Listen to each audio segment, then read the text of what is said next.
a husband as God wants me to be. And now we're expecting a child, and so what's next? And there's a parenting practice going on as well. We're going to get involved in that. That's kind of my story, though, as to how I continue to get involved, trying to figure out what was the next thing for me to do. But now, Burke's going to talk.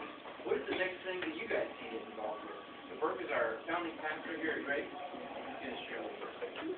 Okay. Yeah, y'all come on in a little bit more. I mean, I don't want to yell. Everybody out of the hall. Come on in, out of the hallway into the room here. So, yeah, I just appreciate y'all taking a little extra time. You know, this is kind of interesting. If you read the Gospels, you read about Jesus, he would have times in which he would have the crowds, and then he would pull people away, and he'd talk a little bit more clearly. And that's really how it's structured. Then we have our Sunday morning, we have our other events, but then we have our small groups. And why that's so important is that's where real life change comes. But everybody's kind of at a different stage. But you'll probably hear two terms used quite frequently. You know, you'll hear the phrase home group, and then you'll hear starting point.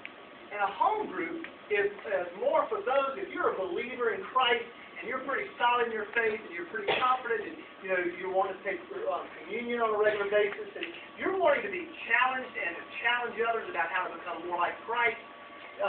That's what a home group is all about. And you're learning how to really serve together. And each home group usually has a starting point and does other things. But a starting point is a thing where we get together, where we're going over the basics, the foundations of Christianity, really solidify. And I have that word solidify again that I had trouble with this morning. But really solidify your faith and to really understand who is Christ and that why did he come, how does he impact your life, and so and that's what even we get the dorm studies, but even the Truth Project.